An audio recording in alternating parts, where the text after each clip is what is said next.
A warm welcome back to our show, a sporting show here of a Thursday night. Great chat in the first half. Damian Johnson, John Helm, both still here. We'll just discuss it. And James Gregg is here to, I don't know, what are you here for? Well, I don't know. I'm to learn off the best. What a big build-up that was. No, you're here to, what the remark you made to me on Twitter was, you're here to, you've got a function to perform. Right? Lower the age, average age. Lower the average age.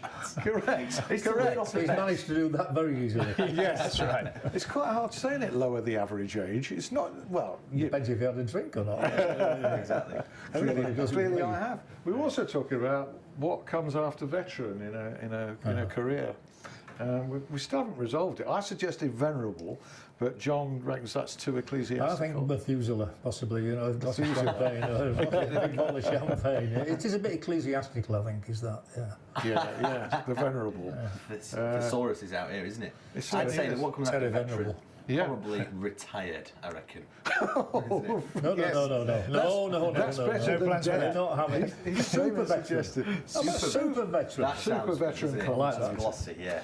And we've got our young, up-and-coming James Gregg to give us a roundup later. Is that correct? Whippersnapper. Yeah. Whippersnapper. Before we go on with everything, and we're going to talk about live streaming of championship matches apart from anything else, a couple of events to mention involving guys that you'll have heard of and know very well. First one, Uriah Rennie, the ex-Premier League referee, has for the second or third year running got a walking tour. I was going to say walking football charity event at Hillsborough Leisure Centre, which kicks off, it's overnight as well, it kicks off at 10 a.m. on Friday night and goes on until 4 in the morning. And he did say to me in the message, if you or any of the guests would like to come along for, and play for half an hour. Walking is about my thing now. Walking football. I played in it last year, actually. Did you enjoy it? I didn't do the through the night thing, but I did a couple of hours. But you were invited. Yeah, I think I've been invited. I must get back to Yuri. Yeah. If he's watching, I'll get back to you. Okay, 10 p.m.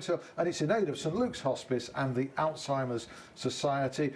And earlier in the day on Friday, Keith Edwards has got a charity golf day. He has at Lees Hall. You know about it? Were you invited then? No, I'm not. No, I'd spoken at Lees Hall last year. No, I've not been invited. Well, I could have. I'm not playing very well at the moment. I know that Keith is wanting a four ball at the end because he's asked myself and Billy Root to play, and we both can't. So. He asked me, he rang me the other day. Don't I know of anybody who would. I'm going to message him after the show. It's on Friday. Tomorrow. Yeah. No, it's not tomorrow, is it? It's tomorrow. Yes, tomorrow. You can't do it. Sorry, playing at Horsforth. With all the planes flying in. Yeah, all the planes flying. Sorry, Keith, but if I'd have heard earlier, I might have done You would have done it. Yeah. It's in aid of Bluebell Wood Hospice in Sheffield, which is another great charity. It's Lees Hall Golf Club on Friday. Among those taking part, Tony Curry, Ted Hemsley, Mark Todd, David Holdsworth, John Pearson, John Beresford, Billy Root, who you arranged to be. Yeah. Billy's not now. Oh, he's not. Billy's not now because he's got in the championship. Michael Vaughan, I'm sure I read. It's Michael Vaughan. Right. Yeah. Okay. So do go along and support those. Live stream, before we come to James for a round, what would you make of the new Sky deal? Yeah, interesting one. The idea that you can sort of watch every game during the week. You can anyway, if you're technically minded, legally? I believe. Not legally, no. No. It's a strange one. And we were talking about the price of going to football a while ago. You know, can you imagine Sheffield United fans facing a 42 quid bill to go and watch the derby? Well, why don't we stream it? You know, it's going to save them quite a lot of money. Yeah. So, I don't know, you believe it's been undersold, don't you? Well, I just think that I might be a boring old fart, but I just think, and I might not be the only one here, by the way, I'm speaking for myself, but I just think it's giving the football industry, it's giving too much away. Oh, give us a few more, a bit of extra, we'll take a few more million, and we'll give you this as well, you know. And I think we should be more concerned of protecting the atmosphere, environment of grounds and the full houses that we're getting. Great crowds in the Championship. No, I call a young guy in then. Call a young guy in. You get a bad evening, you know, it's not a full house, so you could call down at Bramall Lane or Hillsborough to a game, but it's live streamed on TV anyway. so I'm staying at home. Well, we had this problem the other night. So the Blades were playing against Bolton Tuesday night, away from home. I could have gone, but then one of my friends, he's sort of got this thing where he says his location is in a different country. So he can, if you're in a different country, you can stream the game anyway. Yes. So he just got it up on his TV at home, plugged it in, and we sat and watched the game. You watched it at home? And I think that is a problem because in days gone by, my friend, a massive Blades fan, he'd have been straight over to Bolton, he'd have been there on the train, he'd been having the beers and watching. And it could be easier. It's going to be easier with this live streaming. I can't understand, What do you think? say, on a Tuesday night, where, for example, this week, Halifax Town, I know it's not in the Football League, it could be next year, we're away to Leyton Orient. Yeah. Bobby Hamm, the chairman, got home at 3:30 in the morning. Yeah. On Saturday, where are they? Dagenham and Redbridge away. So they've had to go to the East End of London twice in 4 days. Yeah. And that's the one I can understand, where people would definitely stay at home rather than drive, 500 This is miles. midweek there and championship game, though. I think it's going further down than championship. And often you get a full programme on a Tuesday night. So Yeah, you do. And this can only be aimed at the fans of those clubs because, for me, watching TV, I want to see a full house, an atmosphere, and I want to be encouraged that there is a reason to watch this because lots of other people care. And if you're playing to an empty stadium, it's a huge turn-off. Would it keep people away? It's cheap. You it's can watch easy. your club. You know on a Tuesday I can watch my It's cheap. TV. It's easy. People will take it. Funny you should say that, Damian, about empty stands. I've been watching Warwickshire Essex the last 2 days on thousands of empty seats at Edgbaston for a match which A man and his means dog, so isn't it? much. A man and his dog. Horrendous. So there's no atmosphere whatsoever. I think the commentary sounds different as well. There's nothing to relate to. Bumble would have been destroyed. There's nobody knitting or anything to or blowers. Blowers would have been blowers. Had a field day. And you're right. The essence of a football match on television is for the crowd. You're right in it, and it's terrific. If you look at the Champions League games, I know they're completely different, but the atmosphere there, you think, I'm always sucked in, I'm always like, I want to be at Old Trafford or wherever on a Wednesday night watching that. What I would say is on the flip side, and this argument might be completely irrelevant, is that fans now, there seems to be this obsession with, there's all these Twitter and Facebook things, taking photos of the away ends at these grounds. So now, when the Blades take 5,000 down to MK Dons or whatever they took last year, people like to say, wow, Sheffield United, that was fantastic. So there's almost this fan obsession with having a reputation of being a well-supported club. And I think that will always, at the end of the day, because if your game's on Sky and the away end's empty, well, then a lot of the time, I think a lot of the other fans will take the mickey out of that team. They can't even sell out. There's a lot of people come as dressed as empty seats tonight and all that kind of thing. You think that will win? I think that will win over the live streaming. I really honestly. hope you're right. Absolutely I hope so as well. Well, they might produce job for commentators. Well, I'm still available. Whatever age I am, true. I'm available. Yeah, self-interest rules. Okay, it's a good idea. Then. Great idea. It's a great We're all idea. for it. Yeah, and me too. Yeah, me too, please. Yeah. We'll have some live streaming. Thank you very much. Yeah. I don't care who it is. Yeah, no, indeed. Are you working this weekend? You will be. I'm going to Grimsby versus Yeovil on Saturday. That's interesting. Yeah, I love to keep involved with all the clubs in what I laughingly still call my region from my Yorkshire TV days, which includes Scunthorpe and Chesterfield and Grimsby, as you know, apart from all the Yorkshire clubs. Oh, a Saturday afternoon without a game is horrendous for me. My next commentary is actually England versus Chile. Is it? You didn't even know they were playing them, did you? Do you know, international football. Under 17 World Cup. Under 17 World Cup. Yes, I've got Grimsby. Yeah. I've got a game at Leeds. I've got a game at Huddersfield, and then it's into India. Great day. But yeah, every weekend you've got to work, Damien. haven't Yeah, you? absolutely. You have. BBC final score? Yeah, I'm at Huddersfield against Leicester this week, so looking forward to that. I'm at Leicester an awful lot at the moment, working on the Premier League news channel that goes out overseas. I think 200 countries take our stuff. We do 2 news bulletins a day, and it sort of works quite nicely with the BBC work and getting to see matches quite regularly. I've not seen Huddersfield play live this season, or Leicester for that matter. So it's interesting, yeah. I'm at Hull v Sunderland, which is two strugglers. two big club, well, particularly Sunderland, struggling in the Championship. That's for Talk Sport, by the way. So just get the mentions in to secure. Another plug. Right, we'll come to James with a roundup of what else is going on. Absolutely. I'm sure if you're watching this intently, you'll know that Sheffield United on a roll, 4 wins in a row, 3rd in the table. Wow. All I'm saying is, Blades fans, is remember this when the bad times inevitably rear their ugly heads, because They will at some point. So just remember what has got us into that position. Us, impartiality is key, isn't it, Alan? Of course it is. Hey, you be careful. Next week we'll be talking about the derby. I know. I'm going to have to do some serious balancing in respect of who's sitting over there. Absolutely, of course you will. We play against Norwich City at Bramall Lane on Saturday. The Owls on a good run of their own as well. Cries of off with Carlos's head. I think they've been silenced, certainly. His 100th game, incidentally, at Hillsborough as well. 100th league game. His 100th league game is at Cardiff on Saturday. Yeah, absolutely. No way, if he'd have been asked that, and bear in mind he'd had 14 jobs in 14 years or something in Europe, Portugal mainly. If he'd have been told you're going to do 100 league games, he wouldn't, and being into your third season, he would not have believed it, really, would he? Many people were saying Carlos who, weren't they, when he came? They were. Correct. He had no profile over here at all. And, but prematurely, as James said, they wanted his head off. The usual loud minority, a few games into the season, they look a bit stupid now.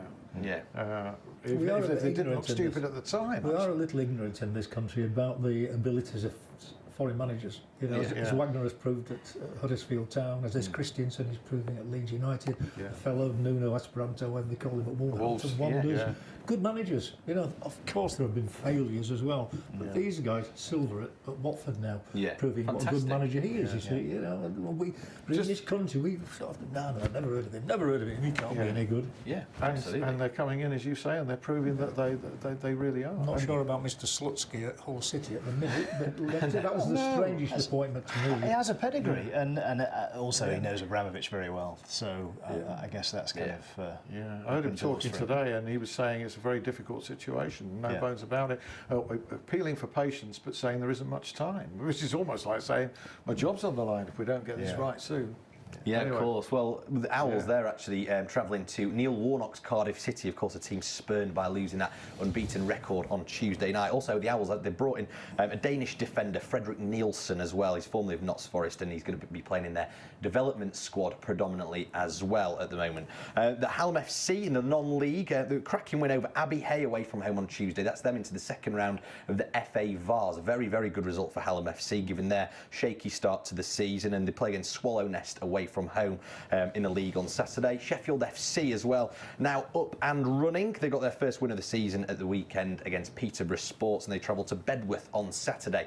Now, if you missed this, the Sheffield Steelers' last-minute goal against the Notts Panthers on Sunday, they won 6-5 in the Challenge Cup, and it was the clock read at the time 59-59, yeah, right in the last second of the game. It was fantastic. Give it a little Google, stick it in on YouTube or whatever, and you'll see it, and it was brilliant. Not last minute, last second. Last second. Last second. Brian Clough used to say it only takes a second to score a goal. It was brilliant, absolutely wonderful. I've seen that on complete bedlam it was as well. It was very good, so do give that a watch. They play against Cardiff Devils at the Arena this weekend, 7 p.m. tip-off, so if you do fancy a bit of ice hockey, get your tickets for that. The Tigers in the Speedway, they're on course for a fully fit side for their playoff campaign. They actually moved the start time to 7 o'clock tonight. They've got a double header against Edinburgh and Ipswich. So if you're a bit of a loose end, of course, after this show finishes, do head down to Ollerton, because you will see some Speedway tonight. It'll be going on until about midnight, I'm reliably informed, and in the playoffs as well. So it'll be very exciting. Doncaster-born Barry Middleton, you in the hockey world will know that name. He stepped down as the men's captain of England and Great Britain. He's 33 years old. He's the most capped England and GB player of all time. He's been at the helm for the best part of 10 years as well. He got the job when he was 23. He's been replaced by a 3-man captaincy group, so that shows that it's going to take 3 men to fill his shoes as well. So all the best of luck in your retirement, Barry, if you are watching. And Sheffield high jumper as well, Kyle Walker won a gold medal in the England Under-17 Championships in the high jump, and he recorded a personal best of 2 metres and 4 centimetres. That's incredible, isn't it? 2 Dave, metres. you did say Nielsen, a defender, had signed for Sheffield Wednesday. Indeed. It's not Roland, son, It's is it? no relation. No relation. What a nice man he is. I know, yeah, absolutely. Roland Nielsen. Wasn't there a song, wouldn't mind a team of 11 Roland Nielsens at one point? Is that right? It would have been very true, very true. And it's spelt differently. There's so many different ways of spelling Nielsen. Nilson, Roland. That was Roland, yeah. It was great seeing a lot of these old players that, I say old players, they're not so old really, at the Wednesday 150th birthday party. Yeah, I wasn't there. I saw some of the coverage in the local paper, but I remember Roland Nielsen. Didn't Big Ron say he was the best player or the best professional he'd ever coached? Or something I think like so. that? Yeah. I think he did. You know, he was, consistency. He didn't come. He was an 8 out of 10 every single game. Roland. Ron Atkinson was in good form as well. I spoke to him and I said, "Oh, you're looking well, Ron." And he said, "I wish I could say the same for you." He did look younger. I saw him look younger, did Ron? Oh yeah, just younger and younger. Yeah, still full of life. Absolutely, yeah. He's a lot younger than you. I think he's younger than you, or similar. Everybody's younger than me. Methuselah's younger than me. Neil Custis, a journalist from The Sun, sends his regards on Twitter. So does Steve Thompson, player that you well remember. Tom, I certainly do. Sheffield United, Leicester, He did and well at working. Sheffield United. Yeah, He did. Lincoln City, Wesley. Dave Bassett days, they send their regards. The whole scene, as you say, is looking so much better. Looking a little bit further on into the season, do you see Tony Curry's prediction being borne out of automatic promotion for Sheffield United? You used the word momentum. When you've been promoted, it does carry on. It is amazing that, you've got that winning mentality all of a sudden, whereas people who are in a rut can't get out of it. Doesn't matter who they bring in, they can't get out of it. And so, why not? Absolutely. The optimism is one of the best things you can possibly have. And I'm even going to mention my club, because Bradford Park Avenue started well. We're unbeaten in 7 and we're 8th in the table. We've been thrashed 5-0 by York City. Apologies, I'd not noticed. No, you may well not. There's a feel-good factor about Bradford Park Avenue, which is my club, as you know. We're doing terrifically well. I would have thought you'd have been the manager by now. I'm just amazed that you'd never been thank you. or chairman or something like that. No, thank you. I'm vice president. Vice president. That's a good position to have. Yeah, it's great. That's I love nice. it. I love that. I love going as well, because it's a great atmosphere there when you go and the players come and have a shandy with you after the match and something to eat. It's great.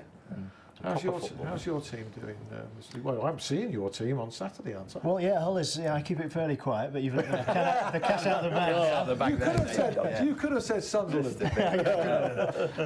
It's troubled times, I think. Really, it's. I mean, they are one of the clubs who. Well, they've got the parachute money. They've got some of the players who are in the Premier League. You'd expect them to make a fist of going back, despite all the trouble behind the scenes. Sunderland would expect them to make a fist of it, but. I mean, Villa. What are Villa doing down at the bottom? Despite all that expenditure. Birmingham, third from bottom. It's unbelievable. Yeah, big clubs, big city clubs. I just think there's no secret, particularly about being successful. We talked about getting the fans on side, getting the right people in the right positions, and away you go. Isn't it refreshing, though, with all the talk about it's unfair, and it is unfair, the parachute money that they bring down with this self-preservation of the Premier League clubs? Isn't it refreshing when you see them get relegated like this and can't come to terms with the Championship, at least not straight away? It's a very different league, isn't it? I mean, it's Saturday, Tuesday, as everyone keeps reminding us, and it's a real grind, isn't it, to get out of the Championship? It is. And the teams that get promoted fully deserve it. I think with Sunderland, the rot set in a long time ago, and I think Simon Grayson's a very good manager who, deserves time there. That says that he will get that right, based on his record at Huddersfield, Blackpool before that, Bolton, so everywhere. many managers, Leeds. haven't they? When you look at Sam Allardyce and Steve Bruce and David Moyes and all of that, and why I said about the rot setting in, it's so hard. Whereas you've just alluded to another fact, the one person who does seem to have cracked it is Chris Wilder. Northampton, Oxford, Sheffield United. He's not put a foot wrong in years. Before that, Halifax and before that. Yeah. So maybe there is a magic formula, and some people have it, like if you call Alex Ferguson in life by any chance. And some people don't. See Darren Ferguson at Doncaster, they're doing okay, and he's had a couple of promotions. And some people just have that ability. As Neil Warnock has. So at Peterborough, one at Doncaster, I think. Darren Ferguson. He's had a The relegation. only failure was Preston with Darren. He was failed there, down wasn't he? there. Yeah, he did. But look, you've got Steve Bruce struggling at Villa. You've got Harry Redknapp struggling at Birmingham. Yeah, big names, big name managers. With Chris Wilder, you look at how remarkable it is. I think he's been working. So I remember he was in here last summer, and in our pre-chat, the more entertaining chat, the one that actually goes out, like we've had with you guys tonight, he was saying, I've had, and I don't think he'd mind us repeating this, he says, the one thing I've never had, and he doesn't want it, by the way, is a break. He says, I've been working flat out for 15 years, and it's relentless, because he's never been sacked. He's never been sacked. You know, and I joked with him and said, people can say that. you know, you had to joke with him, you need a nice payoff sometime and lie on the beach for 6 months. But of course he doesn't. He doesn't want it. But he's had that, chance. but he's done an apprenticeship, literally from the bottom. And yet he'll never get a Premier League club, probably, unless he's got to take Sheffield United into the Premier League. Yeah. But no Premier League club would come and say, we've got to tell him what we'll go and have for Christmas. Not automatically, because they say, well, he's never managed in the Gary Premier League. Rowett, look how well he's done. Correct. How stupid Another were one. Birmingham to get rid of him. I mean, it makes me laugh because, you know, I remember Sky, I think he was doing a punditry sort of on Birmingham, and they lost 10 in a row or something daft like that, and he could see, and he wasn't pleased that they were losing, but you could tell he sort of was thinking, well, well, look how good I was at this, you know, and it's daft, isn't it? And you know, people like Chris Wilder, their stock is rising because I think that people now are starting to talk about Chris Wilder and some of these others and thinking, actually, they have cut their teeth and they probably do get what this is about. Well, actually, I had it on good authority that during the summer, when Crystal Palace were looking to replace Sam Allardyce, that they considered Chris Wilder quite closely. And in fact, he was Allardyce's recommendation to them. Really? It was. And in the end, they just looked at perhaps with the lack of experience of the top flight. But now, the longer this goes on, Sheffield United should not be complacent, because I think he's good. You know, the lower end clubs in the Premier League, I think, would look at him. Yeah, you're absolutely right. The problem is that a lot of the chairmen in the Premier League demand a big name, don't they? Yeah. They do. Yeah. Like Gianfranco Zola. You know, I mean, he just wasn't up to it. You know? Yeah, correct. It's almost like a designer brand that they're looking for, isn't it? Yeah, That fits Got to their please the status or their viewed status of themselves. And you know, we're a Premier League club. We need a Premier League manager. Yeah. But what is a Premier League manager? It changes as time goes on, and unfortunately, Sam Allardyce is right about if I was Sam Allardyce, you know, I'd have, you know, had bigger clubs or whatever. Do you I think increasingly, and I found this working for Premier League and supplying stuff. yeah, you've got to be careful what you say. No, but I think that the clubs are almost aware of their international identity. And therefore a foreign name who's got a bit of a name abroad, like Leonid Slutsky, all right, he's only in the Championship, but his name sort of resonates a little bit outside of our shores, and that's kind of desirable for some clubs, I think. Yes. Sadly, it's not worked for Frank de Boer. You know, there is a big name, but that's absolutely. 2 jobs in a row that haven't worked. Yeah, absolutely. I think that is mightily unlucky as well, the fact that, you know, he's not been given that chance to actually try. I mean, 4 games is pitiful, isn't it? No, It's pitiful. It is, isn't it? Absolutely. It's crazy. If you think that Sheffield United, again, I hate to bring it back, but Sheffield United, they were bottom of the table after 4 games last season. They were, yeah. And you think, 1 point. you know, and I know that they were in a different position and all that kind of thing, but imagine if they'd have cut Chris Wilder, you know, out of the. You know, that's what I don't get. I can only imagine something had gone on behind the scenes that he wasn't I've read working. Stuff that I've read the same he'd stuff. lost the players, and you know, there was weird in his methods or whatever. But even so, you have to place more question marks against the chairman who appointed him than the manager who's fired after 4 games. Yeah. Really, more criticism, I would say, because he appointed him. That's right, Steve Parish. Yeah. So, right, we've come nearly to the end of another show, you know, and I'll just have to invite you back in again next week or something like that. We'll continue. Still not on Twitter, Peter. Yes. Yeah, it's been fantastic you joining us for the 2nd time in each case, I think. I'm right in saying it's my that. 2nd time. 2-2. Yeah, thoroughly entertaining. Draw. Thanks, John. Cheers. Cheers, Damien. Carry on working. There's a pint on offer, by the way. Splendid. Now you're talking. The usual fee. Who have we got on next week, James? Alan? Next week, well, we're going to make it a well-known supporters show, hopefully. So I've got a famous World Snooker referee coming in who happens to support Sheffield United. Sheffield Wednesday. Oh, nearly a disaster. And I'm also lining up a pretty well-known Sheffield United supporter as well. People will have known about. So instead of the professionals arguing the toss, 2 well-versed people from other walks of life. Sounds good. All being well. The second one is kind of, I think so, but I'm not sure. Okay, we won't. Okay. No. James and guys, thanks very much indeed. Repeated at 11. It's on my YouTube channel this evening if you missed. See you next week. Bye.